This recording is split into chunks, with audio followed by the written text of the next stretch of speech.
साथियों, यदि आप लोग भी क्लास 12th का फाइनल बोर्ड एग्जाम 2025 में देने जा रहे हो तो यह वीडियो आपके लिए काफ़ी इंपॉर्टेंट होने वाला है, क्योंकि प्यारे बच्चों अभी के इस वीडियो में हम लोग क्लास 12th के लिए पॉलिटिकल साइंस का जो है ना वायरल सब्जेक्टिव क्वेश्चन लेकर के आ चुके हैं। लगभग हम लोग इस वीडियो में भी 30 सब्जेक्टिव क्वेश्चन को देखेंगे जो कि आपके फाइनल बोर्ड एग्जाम 2025 के लिए काफ़ी महत्वपूर्ण होगा और उसमें बिल्कुल इससे बहुत सारा प्रश्न जो है ना सेम टू सेम पूछा जाएगा। तो देख लीजिएगा, विषय कोड आप लोगों का 322 रहेगा, है ना। तो आपको ऑब्जेक्टिव वगैरह की बात पता होगा। टोटल 100 क्वेश्चन मिल पूछेगा जिसमें से 50 आप लोगों को बनाना होगा और सब्जेक्टिव में 2 मार्क्स वाला में टोटल 30 क्वेश्चन पूछेगा जिसमें से आपको 15 क्वेश्चन बनाना है। तो हम लोग अभी जो है 2 मार्क्स वाला क्वेश्चन को ही कवर करेंगे। तो यहाँ पर देख लीजिएगा 100 मार्क्स का एग्जाम होगा। टोटल जो है ना आपका टाइम जो मिलेगा एग्जाम में 3 घंटा 15 मिनट का मिलेगा। इसके अलावा डेली इसी चैनल पर रात में 8:30 पर डेली इसी चैनल पर लाइव क्लास होता है जिसमें हम लोग इंपॉर्टेंट ऑब्जेक्टिव इंपॉर्टेंट सब्जेक्टिव का क्लास करवाते हैं जो आपके फाइनल बोर्ड एग्जाम के लिए काफी महत्वपूर्ण है। तो चैनल को आप लोग क्या कर लीजिए, सब्सक्राइब करके नोटिफिकेशन कॉल पे प्रेस करके रखिए ताकि जैसे ही क्लास होगा तो उसका नोटिफिकेशन आपको 8:30 बजे रात में मिलेगा, आप जरूर पाएंगे। इसके अलावा इसका पीडीएफ वगैरह आप लोग लेने के लिए व्हाट्सएप ग्रुप ज्वाइन करने के लिए 98 355 16 710 पर आप अपना नेम, जिला का नेम, क्लास 12 आर्ट्स लिख करके भेजेंगे, हम आपको ग्रुप में भी ऐड कर देंगे। तो चलिए यहाँ से देखते हैं प्यारे बच्चों। सबसे पहला नंबर जो प्रश्न आप लोगों से बोला गया, ये प्रश्न आपसे पूछा गया कि बताइएगा सुरक्षा परिषद विशेषाधिकार यानी कि वीटो का क्या अर्थ है।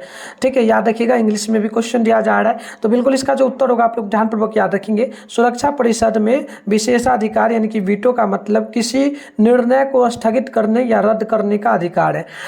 वीटो शब्द जो है ना जिसका मतलब है कि जो है ना मैं निषेध करता हूँ। ठीक है, यानी किसी भी चीज को रिजेक्ट कर देना। ठीक है, तो सुरक्षा परिषद के 5 सदस्य जो ना 5 अस्थायी सदस्य हैं जिनके पास वीटो पावर है। ये सदस्य हैं, पहला संयुक्त राष्ट्र अमेरिका, रूसी संघ, फ्रांस, चीन, यूनाइटेड किंगडम जो ना किंगडम। तो इस प्रकार से पहला का उत्तर होगा।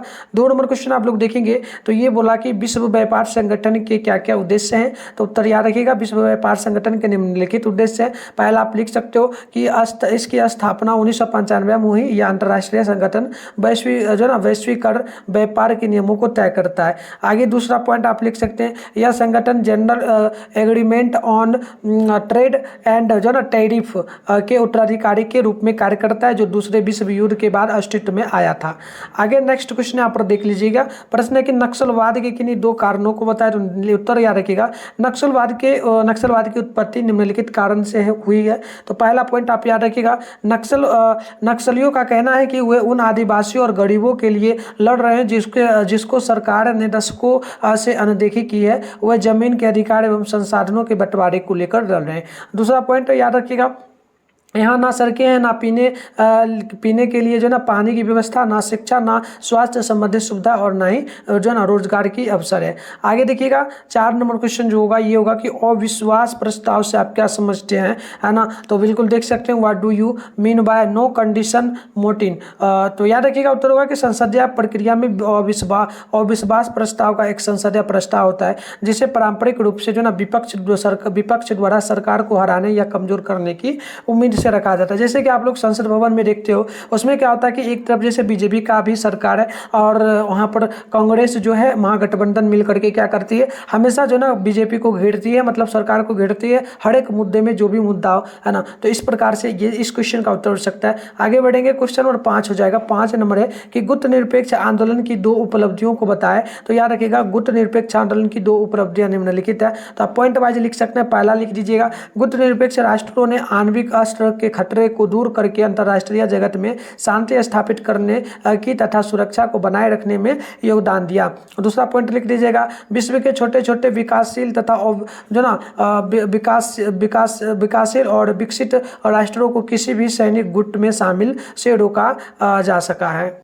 नेक्स्ट क्वेश्चन देख लीजिएगा 6 नंबर है, सार्क यानी कि सार्क को ही दक्षेश कहा जाता है। तो दक्षेश के पक्ष में 2 तर्क लिखे। तो याद रखिएगा कि दक्षेश दक्षिण एशिया के 8 देशों का आर्थिक और राजनीतिक संगठन है। इसकी शुरुआत 8 दिसंबर 1985 में हुई थी। इसका मुख्यालय जो ना काठमांडू, जो कि काठमांडू नेपाल का एक जिला पड़ता है, नेपाल में पड़ता है। इस संगठन का उद्देश्य है दक्षिण एशिया में आपसी सहयोग से शांति और जो ना प्रगति हासिल करना।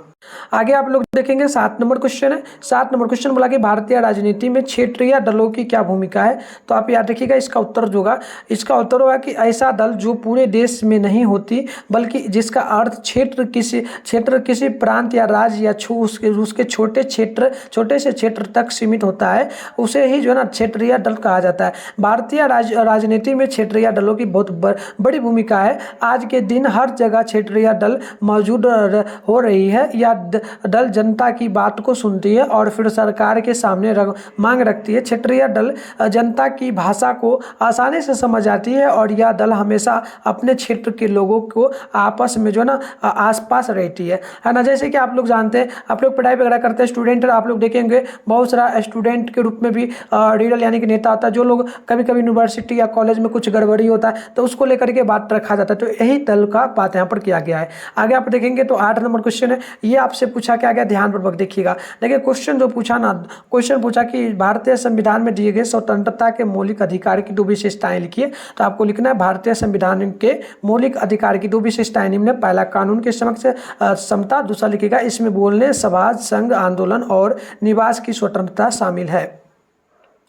9 नंबर क्वेश्चन है कि भारतीय चुनाव आयोग के 2 कार्यों का वर्णन करें। यहाँ पर देखेंगे आप लोग उत्तर होगा इसका कि चुनाव आयोग के मुख्य रूप से निम्नलिखित कार्य। पहला लिख सकते हो चुनाव की तैयारी करना, दूसरा लिख सकते हो चुनाव की घोषणा करना, तीसरा हो जाएगा मत सूचियां तैयार करना और चौथा हो जाएगा ईवीएम तैयार करना। ईवीएम द्वारा ही, क्योंकि आप लोग जानते हो ना इस प्रकार का एक मशीन होता है जिसमें हर एक पार्टी का अपना अपना बटन और चिन्ह और चुनाव चिन्ह रहता है, जिसको दबा करके ईवीएम द्वारा जो है ना वोट दिया जाता है ना। और इसके अलावा 5वां लिख सकते हो मतपत्र तैयार करना। आगे बढ़ेंगे, नेक्स्ट क्वेश्चन हो जाता है हमारा, यहाँ पर ध्यानपूर्वक देखिएगा 10 नंबर जो क्वेश्चन बोला गया, ये बोला कि राज्यसभा की 2 विशिष्ट शक्तियां क्या क्या हैं। तो याद रखिएगा राज्यसभा भारतीय संसद का उच्च सदन होता है। राज्यसभा की कुछ विशेष कुछ जो है ना शक्तियां निम्न है, जैसे कि आप लिख सकते हैं। पहला लिख सकते हैं राज्यसभा चूंकि लोकसभा के साथ मिलकर कानून बनाती है। दूसरा, राज्यसभा लोकसभा के साथ मिलकर के संविधान में संशोधन भी करती है। और तीसरा लिख सकते हो राज्यसभा की सहमति के बिना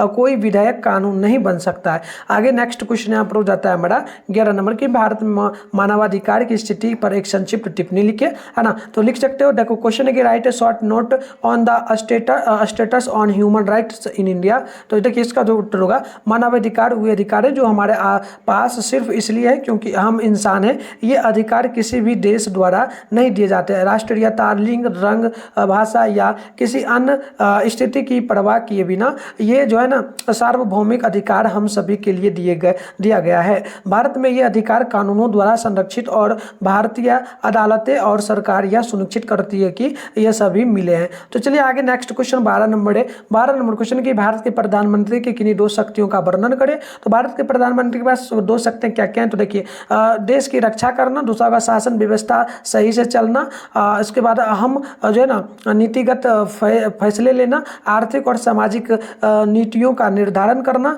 देश नीति, विदेश नीति और राष्ट्र नीति का देखरेख करना, ये सभी प्रधानमंत्री का जो है काम होगा। आगे नेक्स्ट क्वेश्चन हो जाता है 13 नंबर। ये बोला संयुक्त राष्ट्र संघ के 2 उद्देश्यों को लिखे। तो आपको लिखना होगा, यहाँ पर 3 उद्देश्य लिख दिया गया है, 2 ही ना बोला। तो लिख सकते हो कि संयुक्त राष्ट्र के निम्नलिखित उद्देश्य। पहला लिख सकते हो पूरी दुनिया में शांति और सुरक्षा स्थापित करना। दूसरा लिख सकते हो अलग अलग राष्ट्रों के बीच संबंध और सहयोग की वृद्धि करना। तीसरा होगा अंतर्राष्ट्रीय विवादों को शांतिपूर्ण से सुलझाना और अर्थात खत्म करना। तो इस प्रकार से इसका उत्तर हो। अगली क्वेश्चन आप लोग देखेंगे तो नेक्स्ट क्वेश्चन हो जाता है हमारे, यहाँ पर ध्यानपूर्वक देखिएगा। देखिए क्वेश्चन जो होता है ना प्यारे बच्चों, 14 नंबर की भारत के संदर्भ में सहयोग संघवाद को समझाए, है ना। तो बिल्कुल यहाँ पर देख सकते हैं आप लोग, क्वेश्चन होगा कि भारत में सरकार जो ना सहकारी संघवाद केंद्र और अन्य इलाके जो ना इकाइयों के बीच एक स्थिर संबंध की विचारधारा को दर्शाता है। यह सभी शासी निकायों को आम सामाजिक, राजनीति और आर्थिक और नागरिक समस्याओं को हल करने के लिए आगे अपने सहयोग को करने के लिए मार्गदर्शन करता है। आगे नेक्स्ट क्वेश्चन आप देखेंगे तो यहाँ पर हो जाता है 15 नंबर, भारतीय संसदीय व्यवस्था की 2 विशेषताएं लिखे। तो याद रखिएगा भारतीय संसदीय व्यवस्था की कुछ विशेषताएं। पहला लिख सकते हो जो ना नाम मात्र और वास्तविक कार्यकारी अधिकारी। दूसरा लिख सकते हो विधायकी शक्ति और कार्य शक्ति के बीच में घनिष्ठ संबंध। तीसरा लिख सकते हो राजनीतिक एकरूपता। नेक्स्ट क्वेश्चन की बात करेंगे तो क्वेश्चन यहाँ पर बोला गया 16 नंबर, भारत में पंचवर्षीय राज्य संस्थाओं में महिलाओं की भूमिका पर प्रकाश डाले, है ना। तो यहाँ पर उत्तर होगा पंचायती राज व्यवस्था में महिलाओं का 50% आरक्षण, जो कि बिहार में भी है। इसके अलावा जो है पूरे भारत में दिया गया पंचायती राज व्यवस्था में, ठीक है। और उन्हें नेतृत्व की जो ना कमान जो सौंपी गई, किंतु यह पर्याप्त नहीं है। उन्हें व्यवस्था में भागीदारी तो मिल चुकी है, लेकिन वे जो ना प्रशिक्षित नहीं है। यही कारण है कि वे पंचायती व्यवस्था में नियोजन का अंग नहीं बन पा रही है। आगे नेक्स्ट क्वेश्चन देखेंगे आप लोग, तो 17 नंबर है ये कि राजतंत्र और गणतंत्र में क्या अंतर है। तो याद रखिएगा,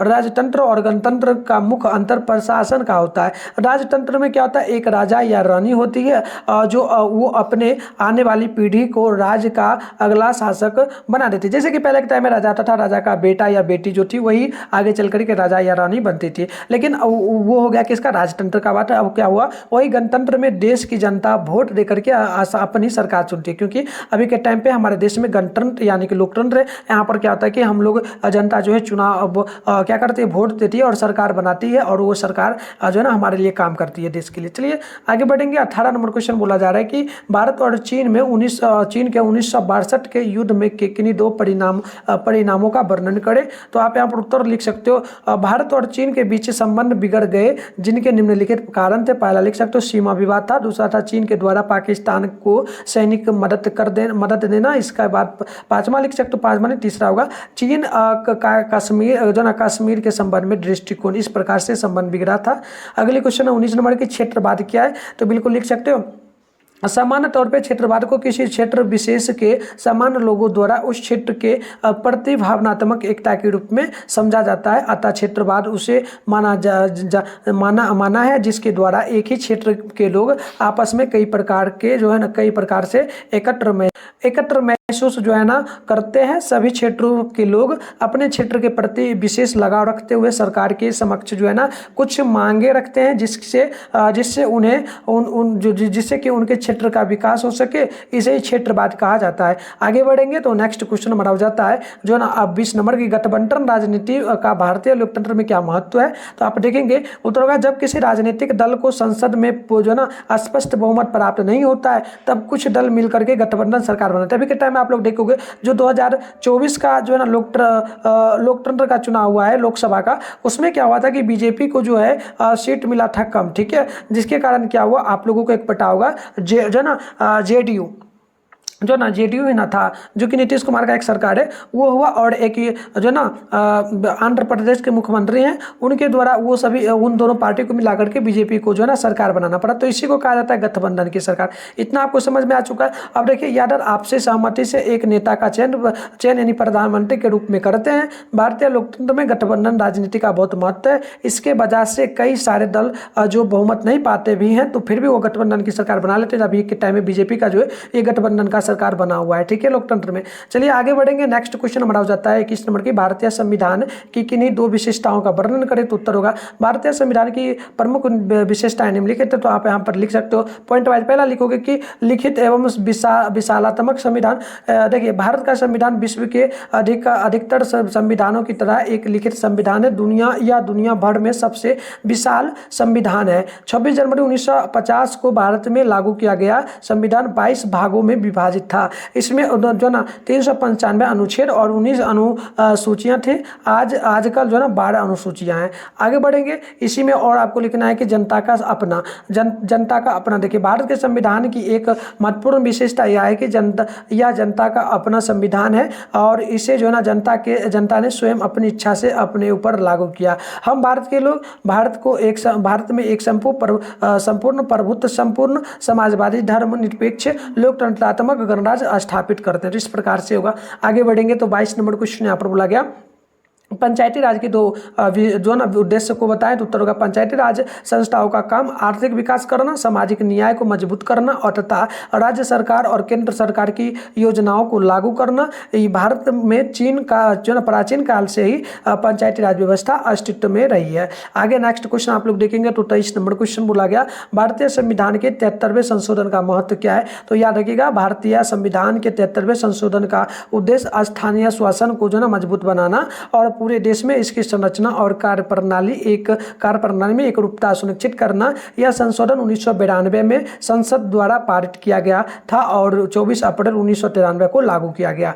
आगे नेक्स्ट क्वेश्चन 24 नंबर है। 24 नंबर है कि भारतीय संघ व्यवस्था के 2 लक्षण बताएं। तो याद रखिएगा, पहला तो दोहरी शासन व्यवस्था, देखिए केंद्रीय सरकार और इकाइयों की सरकार। इसके अलावा दूसरा पॉइंट लिख सकते हैं शक्तियों का विभाजन केंद्र और इकाइयों के मध्य।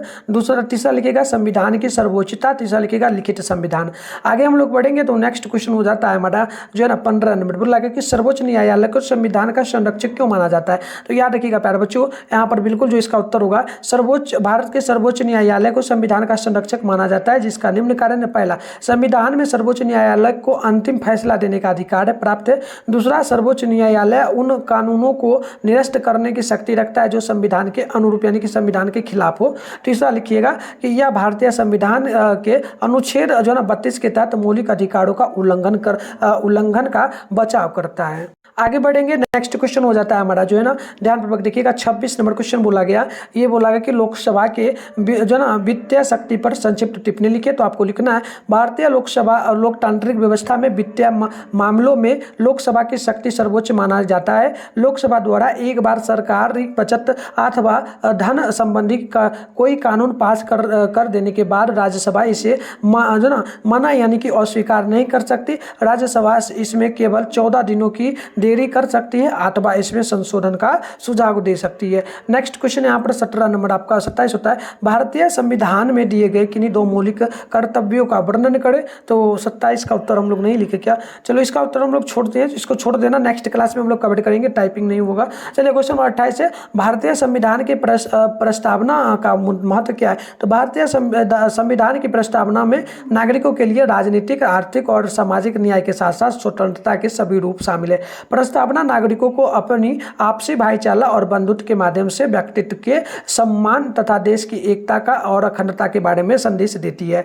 नेक्स्ट क्वेश्चन की बात करेंगे तो 29 नंबर है भारतीय राष्ट्रपति के वीटो शक्ति पर एक संक्षिप्त टिप्पणी लिखी। तो आप लोग प्यारे बच्चों याद रखिएगा, इसका जो उत्तर होगा कि राष्ट्रपति के पास 3 वीटो शक्तियां, जैसे कि यानी पूर्ण निलंबन और पॉकेट। ठीक है, पूर्ण निलंबन या फिर जो पूर्ण हो जाएगा या फिर निलंबन या फिर पॉकेट। देखिए राष्ट्रपति संशोधन के लिए विधेयक को संसद में आपस में भेज सकता है, जो एक सीमित वीटो का गठन करता है, जिसे साधारण बहुमत से ओवरराइड किया जा सकता है। नेक्स्ट क्वेश्चन की बात करेंगे तो 29 नंबर है, लास्ट क्वेश्चन होगा इस क्लास का, है ना। तो क्वेश्चन है कि नीति निर्देशक तत्वों की 2 विशेषताएं लिखिए। तो याद रखिएगा उत्तर होगा भारतीय संविधान के नीति निर्देशक तत्व निम्नलिखित विशेषताएं। पहला लिखिएगा, इस प्रकार से लिखना है आप लोगों को कि राज्य महिलाओं और बालकों को और पुरुषों की सभी अवस्था ध्यान रखेगा। समान कार्य के लिए समान वेतन की व्यवस्था रखी गई है। कुछ दशाओं में काम, शिक्षा और लोक सहायता में सहायता पाने का अधिकार। राज्य आर्थिक और शैक्षणिक पुष्टि से पिछड़े वर्गों का ध्यान रखेगा। तो इस प्रकार से हम लोग प्यारे बच्चों आज की क्लास में इतना क्वेश्चन को किए, जो कि फाइनल बोर्ड एग्जाम 2025 के लिए काफी महत्वपूर्ण है। इसका पीडीएफ मैंने शुरू में ही नंबर दिया था, उस पर भी मैसेज करके WhatsApp group, Telegram group join कर लेना और पीडीएफ प्राप्त कर लेना। इसके अलावा आपको इसका पीडीएफ गूगल या क्रोम ब्राउजर में भी मिलेगा। कैसे मिलेगा वो मैं आपको डाउनलोड करने के लिए सिखा देता हूं। आप लोग वीडियो देखने के बाद जाकर के डाउनलोड जरूर कर लेना। ना अपने फोन में क्या करना होगा, सबसे पहले प्यारे बच्चों आप लोगों को अपने फोन में गूगल या क्रोम ब्राउजर को ओपन कर लेना होगा। ठीक है, सबसे पहले आप लोग क्या करेंगे, अपने फोन में गूगल या फिर क्रोम ब्राउजर को ओपन करेंगे। चलिए मैं फटाफट से यहाँ पर ओपन कर लिया हूँ, आप लोगों को भी करना है। सर्च बार के आइकन पे क्लिक करके अभी आप इस चैनल पर जो वीडियो देख रहे हो, चैनल का नाम है मिथुन स्टडी सेंटर। तो आप लोग मिथुन स्टडी सेंटर गूगल या क्रोम ब्राउजर में जाकर के मिथुन स्टडी सेंटर टाइप कर लेंगे। ठीक है, सर्च कर लीजिएगा। चलिए फटाफट से हम लोग मिथुन स्टडी सेंटर गूगल में सर्च कर लेते हैं। सर्च करने के बाद आपके सामने इस प्रकार से कुछ इंटरफेस ओपन होगा। आराम से ऊपर करिएगा। फर्स्ट में आपके सामने मिथुन स्टडी सेंटर का ऑफिशियल वेबसाइट मिलेगा। मैं आपको जूम करके एक बार दिखा रहा हूँ। इस पर आप लोगों को क्लिक करना है। क्लिक करने के बाद इस प्रकार से आपके सामने इंटरफेस ओपन हो जाएगा। इंटरफेस जैसे ही ओपन होगा आपको स्क्रॉल डाउन करके नीचे चले आना। इस प्रकार से जैसे ओपन होगा आपको आराम से ऊपर करना है। फर्स्ट में देखिएगा क्लास 12 लिखा हुआ मिल रहा होगा, इस पर भी आप लोग क्लिक करके पीडीएफ वगैरह डाउनलोड कर सकते हो। एंड नीचे आकर के आप लोग देखोगे तो क्लास 12 का सेशन यहाँ पर देखने को मिलेगा। इसमें प्यारे बच्चों आपको ऑल सब्जेक्ट का पेपर का लिंक मिलेगा। अभी जो सेशन नहीं बना है, जैसे मंथली एग्जाम का मिलता है, उसी प्रकार से यहाँ पर फाइनल एग्जाम के लिए मैं सेशन बना लूंगा। आप आकर के यहाँ से वैसे चेकआउट वगैरह कर लेना। अगर बन गया होगा तो आप लोग डाउनलोड भी कर सकते हैं।